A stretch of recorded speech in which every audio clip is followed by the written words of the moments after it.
구텐탁, 굿모닝. 예도가 지금부터 강좌를 열겠습니다. 좋은 아침인데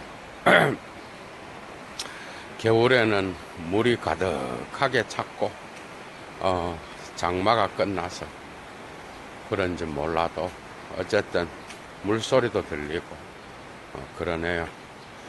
예도는 이 아침에 가다모의 미학을 다루겠는데 주로 놀이의 개념을 설명하면서 가다모의 미학 1로 할지 어떻게 해야 할지 모르겠는데 강좌를 시작하겠습니다.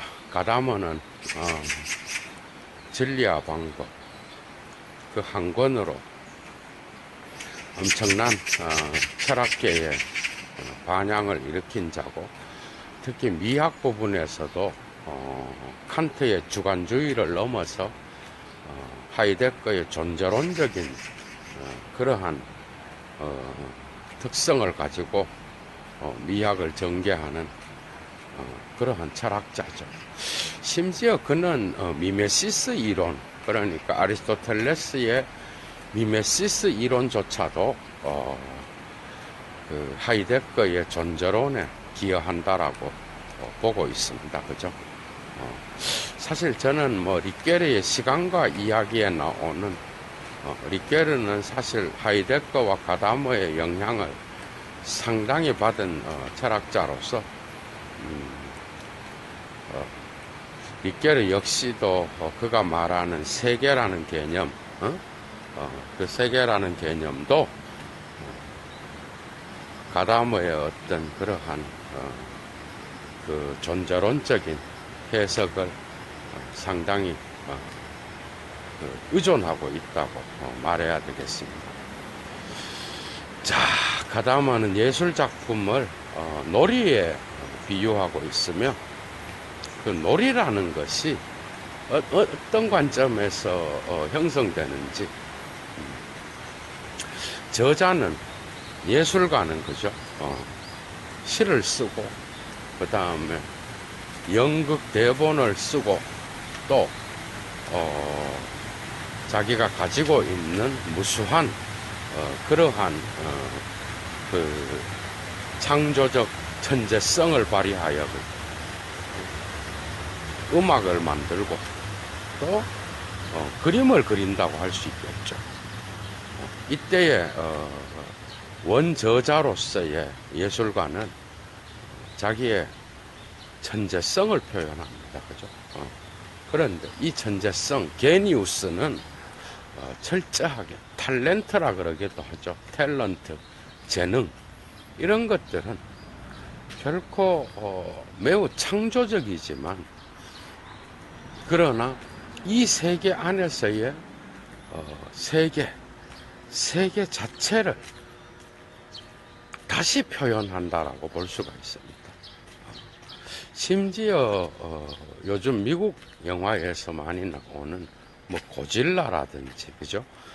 이러한 엄청나게 변형된 그러한 영화들 속에서도 우리는 이 세계에 대한 어떤 그러한 특징들을 배제하고 그 영화를 볼 수가 없겠죠. 세계 안에 있는 무수한 것들을 함께 표현하고 있다는 겁니다. 우주를 표현하든 어떤 것을 표현하든 그 표현하는 자는 항상 이 세계와 관련된, 그죠? 이 세계 안에 있는 그러한 존재자들을 자기의 창조적 능력을 통하여 재구성하고, 그죠? 또다시 표현한다고 할 수 있겠죠. 그래서 원저자로서의 예술가들은 시를 창작하고 또 그림을 그리고 연극 대본을 쓰고 또 조각을 하고, 그죠? 참 심지어는 원예를 통하여 자기의 화단을 가꾸기도 하고 이 모든 것들이 다 재현의 행위라는 겁니다. 이미 있던 것을 다시 창조하는 그러한 모방의 행동이라고 하는.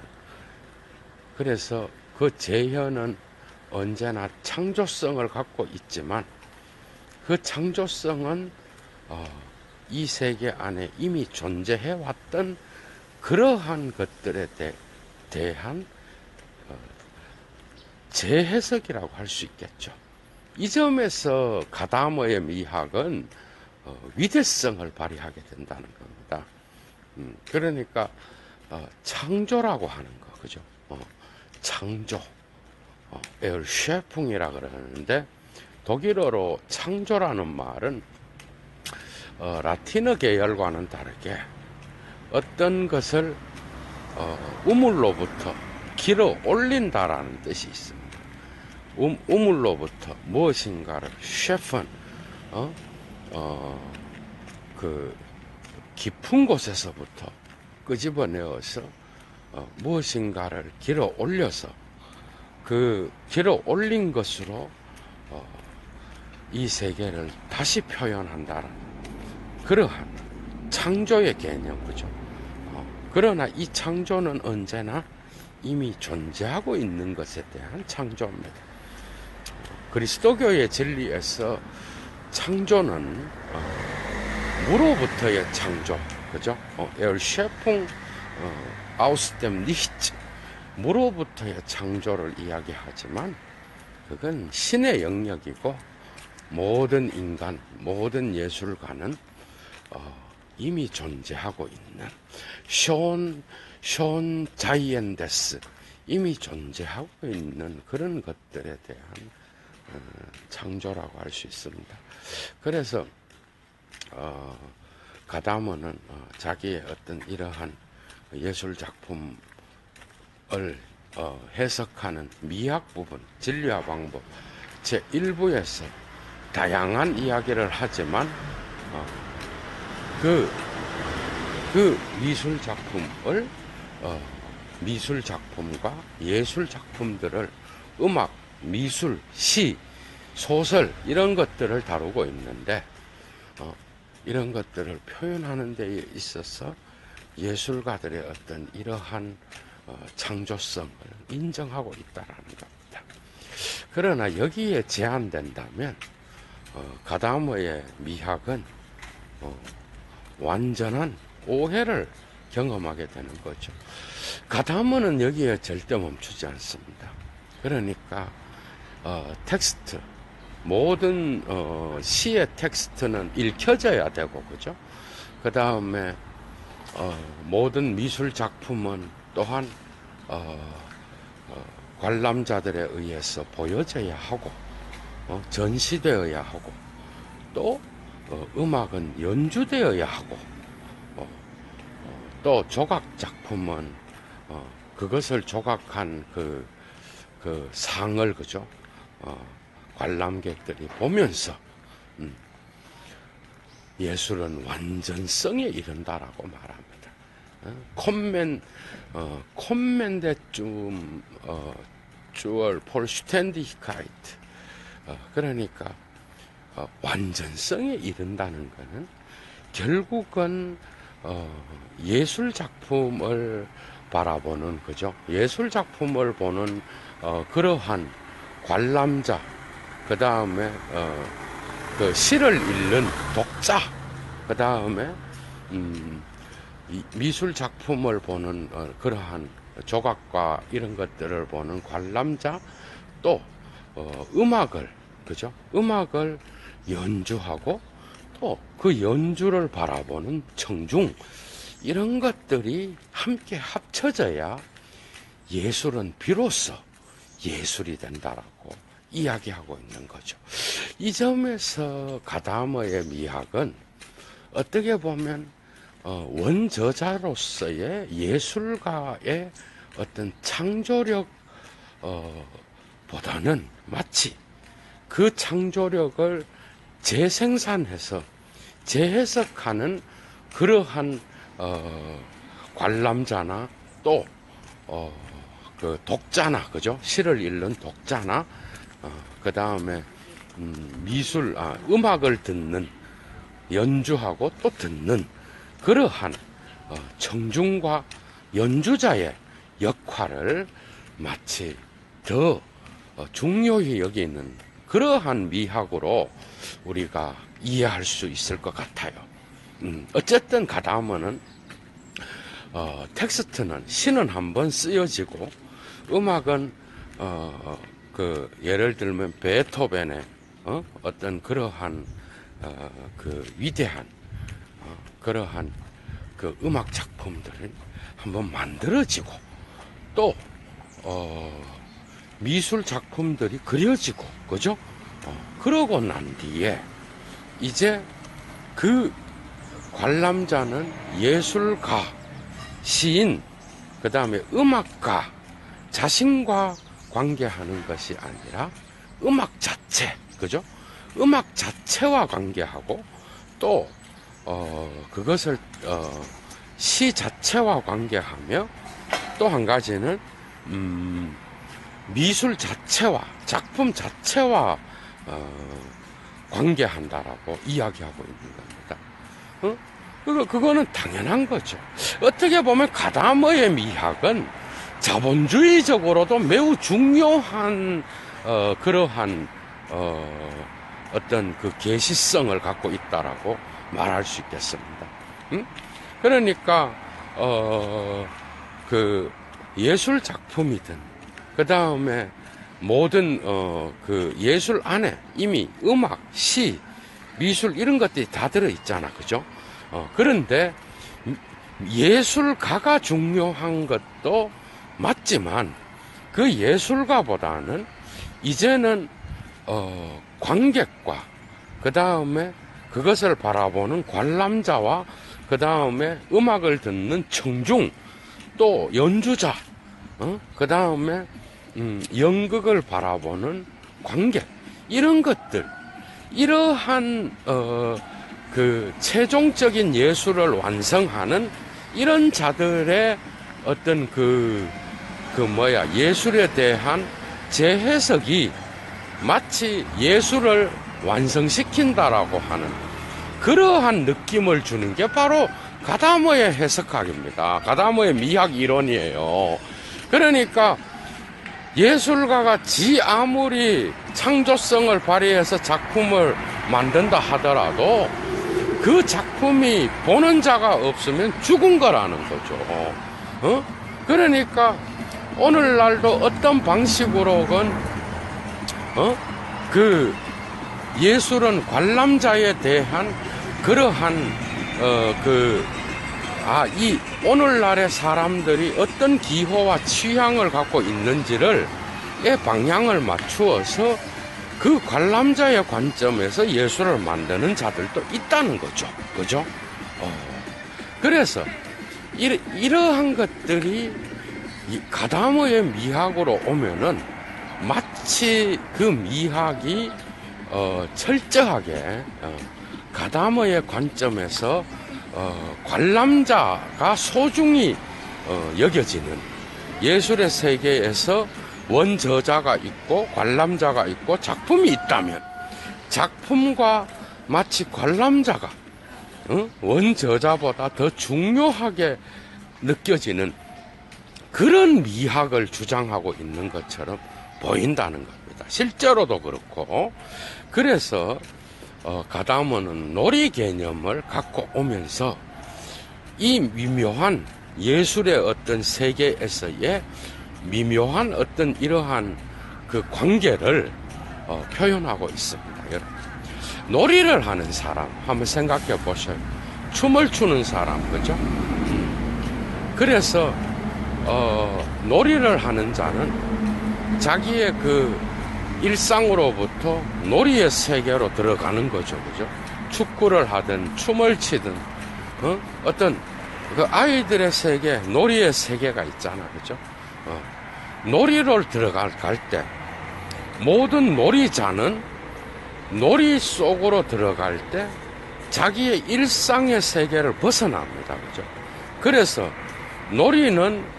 놀이자가 없으면 놀이가 불가능한 것처럼 보이지만 전제론적으로 놀이는 놀이자보다 더 강력한 힘을 갖고 있습니다. 이건 가다머의 주장인데 한번 들어보셔요. 왜냐하면 놀이는 놀이자를 통하여 실행되고, 그죠? 그 실행이 마침내 놀이자가 있어야 놀이가 되는 것처럼 느껴지잖아. 그러나 놀이는 그 자체로서의 어떤 그 강력한 특성을 갖고 있어서 놀이자가 놀이를 지배하는 것처럼 보입니다. 우리가 볼 때는 축구 선수가 없으면 축구가라는 게 없지 않느냐. 천만의 말씀. 이런 겁니다. 예술가가 없으면 예술이 없지 않느냐. 맞는 것 같아, 그죠? 그런데 여기에서 여러분들이 함정에 빠지면 안 된다는 거예요. 예술가는 예술이라는 전체 세계에 속해 있는 자죠. 그러니까 예술가는 어떤 방식으로건 예술에서 통용되는 규칙을 따라가는 자입니다. 그죠? 그런데 놀이에 규칙이 있는 거예요. 규칙의 권위를 갖고 있는 거야. 그래서 놀이는 존재론적으로 랑그와 같은 겁니다, 여러분.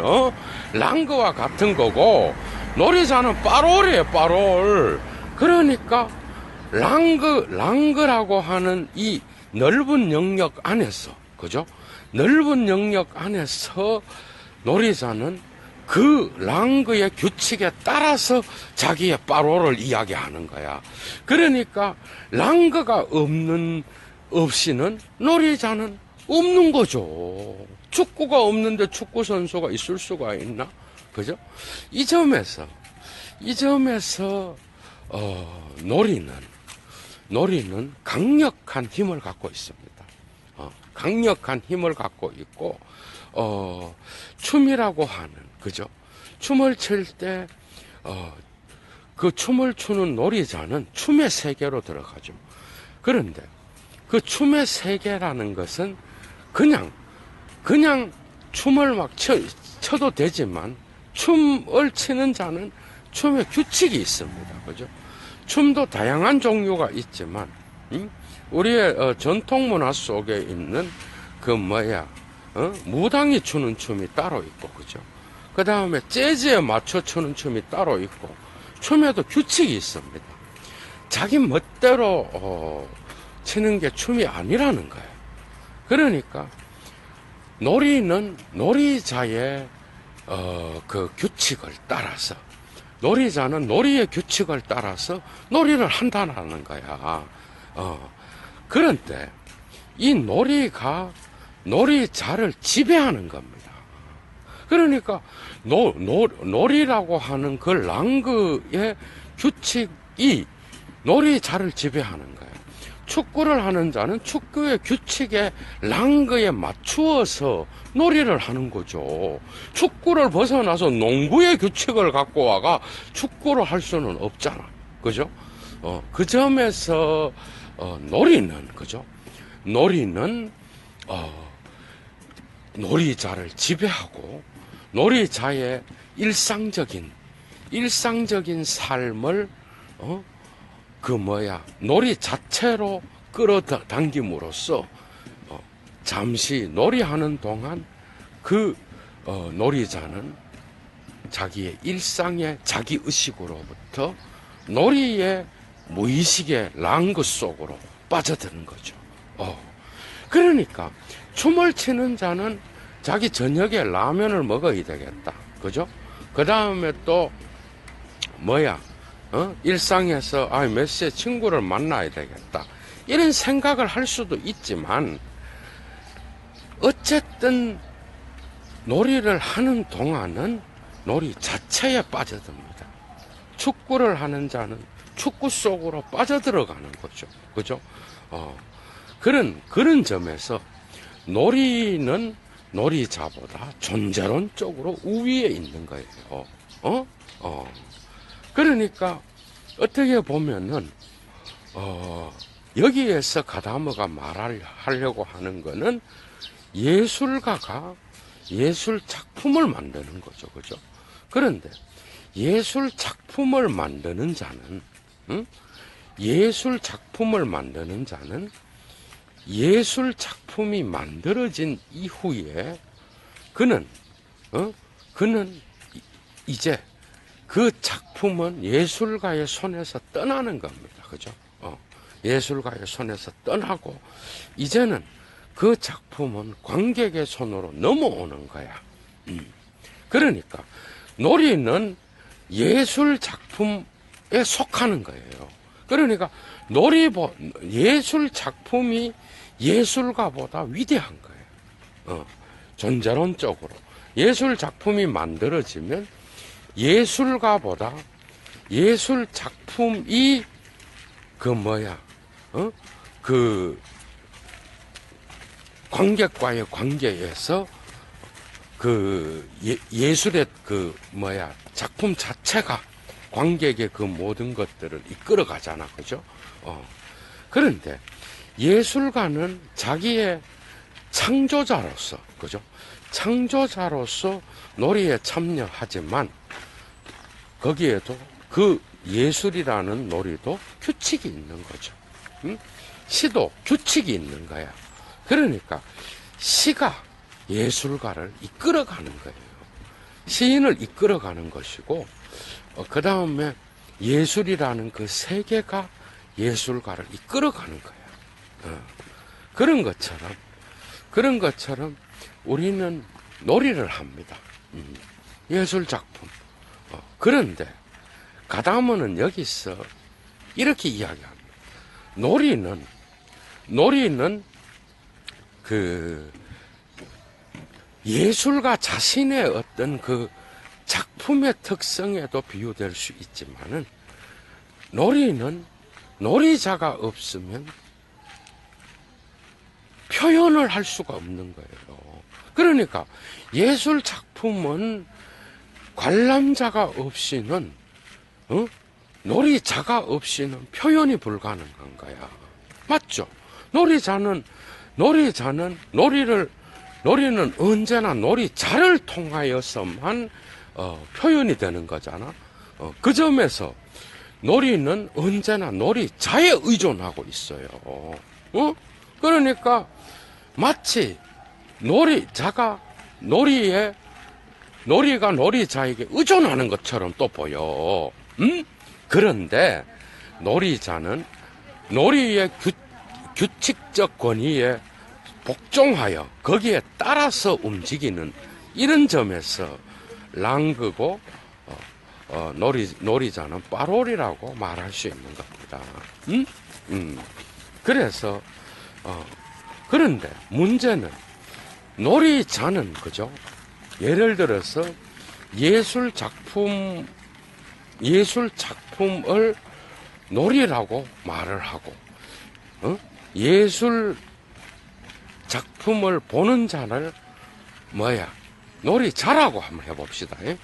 이때에 놀이자는 매 순간 자기가 놀이를 할 때 매 순간 다르게 놀이를 합니다. 축구를 할 때 매 순간 다르잖아요. 바둑을 둘 때도 매 순간, 그죠? 동일할 수가 없잖아. 모든 놀이는 매 순간 예마이니 히카이트, 각자성을 갖고 있는 거예요. 그러니까 매 순간마다 다르게 표현되는 이 놀이는, 그죠? 그 놀이자의 또 새로운 창조가 또 있는 거예요. 그러니까 예술은 언제나 두 번 창조되는 거예요. 최초는 예술가에 의해서, 놀이를 만든 자에 의해서 창조되고, 또 놀이를 하는 동안에 놀이자, 그러니까 관람자와 청중과 놀이자 자신에 의해서 놀이자 자신이 되는 거죠. 그래서 관람객이라든지, 그 다음에 독자라든지, 그는 이제 작품과 관계 안에서 놀이자 자신이 되는 거예요. 그러니까 놀이자는 그 놀이를 다시 그걸 만든 자와는 다른 방법으로 다시 그 작품을 재창조한다라는 거야. 응? 이제 이해가 되죠. 뭔 말인가 하면, 여러분 한번 봐봐. 성서를 쓴 저자들이 있지. 응? 하느님의 말씀은 영감으로 되어서 성령이 썼다고도 하지만 인간이 쓴 거죠. 어쨌든 인간의 손을 빌려서 쓴 거지 뭐 성령이 뭐 자기가 뭐 볼펜을 들고 썼겠어. 그런데 그걸 쓴 자가 있고, 그죠? 그 다음에 이제 텍스트가 있겠지. 텍스트가 놀이예요. 그런데 이 텍스트를 가지고 놀이를 하는 거야. 누가? 독자는. 그런데 이 독자는 저자가 썼을 때에 저자의 의도가 있을 거 아니야. 응? 저자의 의도에 제한되지 않습니다. 모든 텍스트는 그 텍스트가 만들어지고 난 뒤에는 이제는 독자가 재창조하는 거예요. 이 재창조의 재료가 많으면 많을수록 그 작품은 위대한 작품에 들어가는 거야. 응? 위대한 작품일수록 새로운 창조를 할 수 있는 그러한 계기들이 더욱 많아지는 것이 바로 그 고전이고 위대한 작품들입니다. 응? 그러니까 여러분도 한번 생각을 해봐. 베토벤의 음악을 듣는 자는 그 베토벤이 의도했던 그런 감정과 느낌과 그런 것들을 그대로 전수하는 게 아니에요. 그 음악을 듣는 자는 자기의 실존에서 자기의 어떤 그러한 것들을 느낌과 상황과 또 자기 자신이 처해 있는 실존적 상황, 이런 것들에 따라서 베토벤이 느꼈던 것과는 다르게 그는 음악을 듣고 영감을 얻는다는 거죠. 이 점에서 미메시스는 두 번 일어나는 거예요. 처음에 작품을 만드는 자는 어쨌든 이 세계를 모방하잖아, 그죠? 세계 안에 있는 진리를 모방해. 그런데 그 진리가 작품이 만들어졌을 때 그 진리가 이제는 그 작품 안에 깃들여 있게 되잖아. 그런데 그 작품은, 모든 작품은 관람자나 독자나 청자가 없이는요 죽은 게 되어버린다니까. 그러니까 이제는 관람자에 의해서, 작품의 상호작용에 의해서 예술이 결국은 완성되게 돼 있다니까요. 아무리 좋은 작품인데 사람이 하나도 봐주는 사람이 없으면 죽은 거지. 그 혼자 뭐 창조가 아무리 대단하면 뭐해? 바깥으로 나오지를 않는데. 그런데 문제는 원저자의, 예술가들의 어떤 그 작품에 그 의도가 있을 거 아니야. 진리 사건이 있을 거 아니야. 예술가가 체험한 삶의 경험이 있죠. 그 경험이 어쨌든 그 작품 속에 녹아 들어가는 거 아니에요. 그런데 그 작품이 만들어지고 난 뒤에 이제 독자나 청자나 관람자의 손으로 넘어와서 작품이 이 관람자와 상호작용을 벌이게 될 때는 예술가가 작품을 만들 때의 그 의도를 재생하는 게 아니라니까. 그 재생을 표현할 수도 있지만 그것보다는 이제는 예술은 훨씬 더 커져서 존재론적으로 관객을 만남으로써 그 예술은 예술 자체로서 더욱 큰 최초의 만든 자들보다도 훨씬 더 큰 존재론적 사건을 경험하게 되는 거야. 맞죠? 그러니까 정말 진정한 대가는요, 예술이라고 하는 그 예술이라고 하는 랑그에 복종하는 자예요. 맞잖아. 내가 작품이 내게 좋아. 이거는 예술가들이 하는 얘기지, 지네들끼리. 근데 대가의 작품은 결코 예술의 개별적인 개인의 작품으로 남아있는 게 아니라니까. 그것이 관객과 만나면서 파급 효과를 일으키고, 그럼으로써 그 작품은 이제는 세계의 모든 문학 애호가나, 그죠? 음악 애호가나, 철학 애호가나, 또 예술 애호가들에게 다시 한번 읽혀져서 이 세계를 더욱더 아름답게 하고, 그죠? 이 세계에서 잘못 보고 있었던 그러한 새로운 관점을 주는 거, 새로운 진리 사건을 경험하게 하는 거, 그럼으로써 예술 자체가 더욱더 그 진리가 확장됨으로써 예술은 다시 한번 살아있게 되는 그런 것이 바로 예술의 경험이라고 가다모는 이야기하고 있습니다. 그러니까 놀이자는 결코 놀이를 재현하지만 그 재현은 동일한 재현이 아닙니다. 호나우도가 얼마 전에 우리나라에 와가 뛰지도 않고 이래가 문제가 되긴 했는데, 여러분 생각해봐. 호나우도가 축구를 하고 메시가 축구를 하잖아. 그 스타일이 다르잖아. 그런데 축구의 규칙은 동일합니다, 여러분. 그 규칙의 안에서 놀이자는 언제나 자신의 놀이를 재창조하는 거예요. 그죠? 그 점에서 예술가는 언제나 예술을 만들고 나서 이제 작품이 되는데, 그 작품은 관람자에게로 넘어오면 이제는 관람자와 작품과의 관계에 의해서 예술이 형성되는 거잖아. 그죠? 우리 그때는 저자의 의도는 알지 못하는 거죠. 저자의 의도는 참고사항입니다, 여러분. 참고사항이고, 이제는 작품이 비로소, 관람자와 청자와 독자를 만남으로써 살아있는 실제로 변하는 거죠.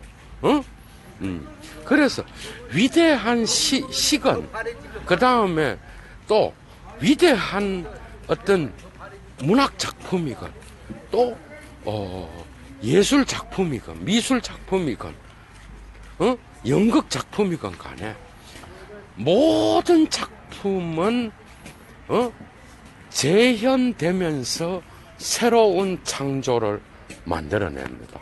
모든 작품은 재창조예요. 그러니까 미메시스는 또다시 일어나지만, 그러나 이것은 놀이를 하는 자에 의해서 다시 자기 표현이 되는 거예요. 그래서 가다모는 모든 놀이는 자기 표현이다 그럽니다. 젤프스트 아우스드룩이라 그래. 표현하는 거예요.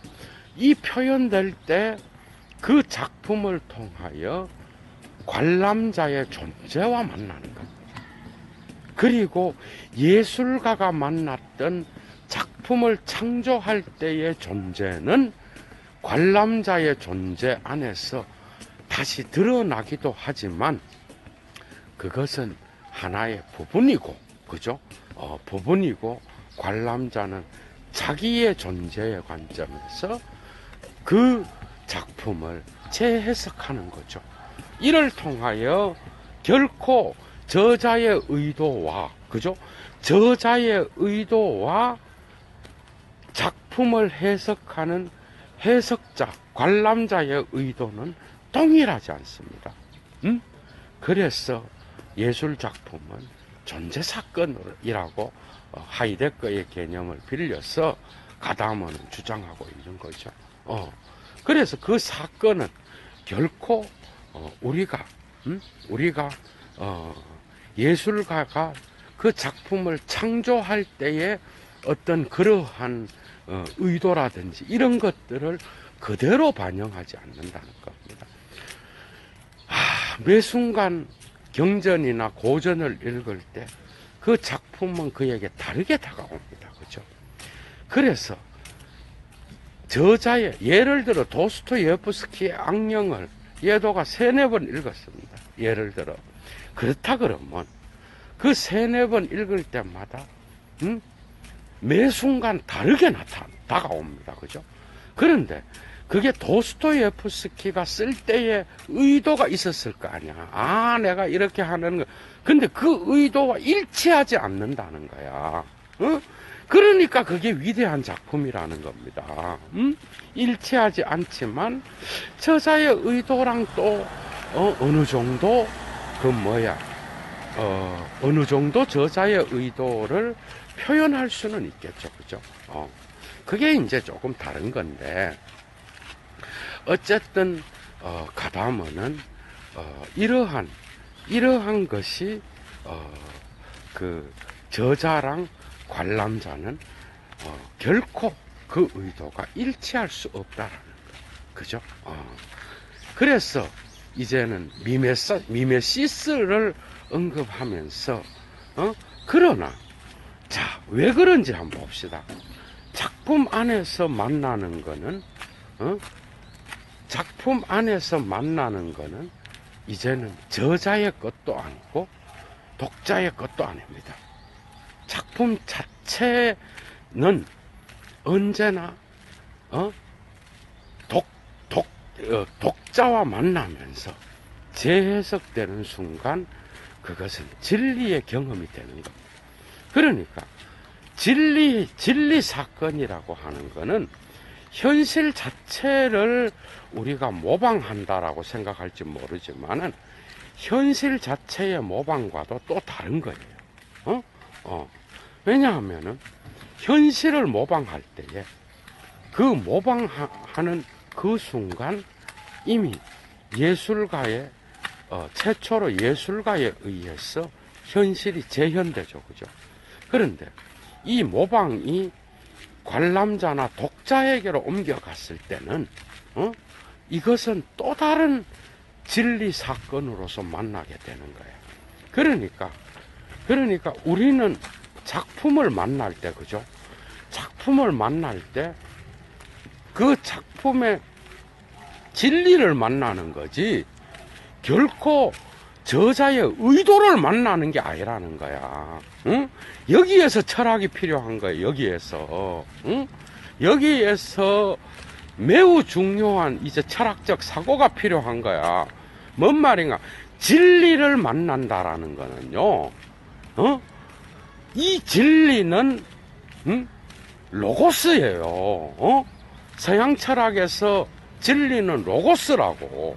그런데 예술 작품을 우리가 경험하고 예술 작품을 만날 때 경험하는 거는 진리 사건이라고 말을 할 때 그 진리는 로고스예요. 그런데 이 로고스는 말씀이고 이 말씀은 나의 것이 아니라 언제나 이 세계 자체로부터 나오는 공적인 어떤 공통 감각이라든지, 그죠? 또, 세계 자체가 인간과 만나서 매 순간 다시 경험되는 그러한 거기 때문에 현실을 그대로 모방하는 예술가는 없습니다. 그래서 예술 작품은 위대한 거야. 왜냐하면 현실 자체가 그대로 모방된다 그러면 그것은 예술 작품이 아니에요.